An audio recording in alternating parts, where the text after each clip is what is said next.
Cité Sokojib, société de construction et de gestion immobilière de Burkina. Nous sommes à Nioko 2. Sur cette section, des poteaux électriques installés et reliés les uns des autres. En face, c'est bien le contraire. C'est donc pour dénoncer cet état de fait que l'ARESMA, l'association des résidents des sections dites mairie de la cité Sokojib de Nioko 2, tient cette conférence, tout juste à la frontière de ces sections. L'association fait entendre que tous les résidents qui ont acquis des maisons ou des parcelles de quelque manière que ce soit doivent recevoir au même titre l'installation d'un réseau électrique, l'adduction en eau potable, le réseau téléphonique, les infrastructures d'assainissement et surtout des routes praticables. L'association déclare que les 8 sections regroupées ici vivent une sorte d'injustice, car le camp d'en face bénéficie des commodités suscitées. C'est ressorti clairement que vous ne pouvez pas venir faire un lotissement, un aménagement d'un site. Ce n'est pas venir mettre les bornes. C'est le minimum. Et aujourd'hui, avec la nouvelle loi, ça part au-delà, puisqu'il faut l'éclairage public, il faut le téléphone. Donc, tout ça, ça a été débattu de long en large avec les premiers responsables de la Sokojib, les PDS, le directeur régional de l'urbanisme et les techniciens du ministère de l'Urbanisme.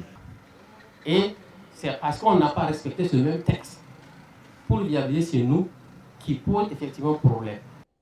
Après ces multiples rencontres et audiences, la Sokojib, au dire des conférenciers, reconnaît que c'est elle qui doit viabiliser toute la cité, sans exception. Et tous les acteurs, depuis le ministère de l'Urbanisme, sont unanimes sur la question. Sauf que selon l'association, la société immobilière qui indiquait que les 8 sections devraient être viabilisées par la mairie de l'arrondissement 4 s'est ravisée. Mais elle n'a toujours pas mis en exécution leur demande. Et cela dure depuis 19 mois. Les dernières promesses datent de 3 semaines où les engins devraient quitter Banfora pour le démarrage des travaux. Mais il semble que Banfora s'éloigne un peu plus de Ouagadougou chaque jour au point de ne pas voir ces machines arriver. À en croire les conférenciers, il faut vite viabiliser leur section. C'est la demande de l'ARESMA. Et ils nous ont dit que tout est prêt et que les engins sont à Banfora.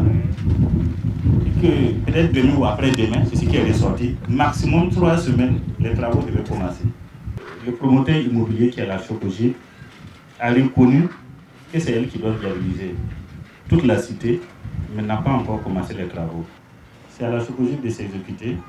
Et pour peu que la Sokojib se fasse accompagner par le ministère de l'Urbanisme ou bien le ministère des Infrastructures, bon, tel n'est pas le débat. Ce qui est essentiel, c'est que la viabilisation puisse se faire dans les meilleurs délais.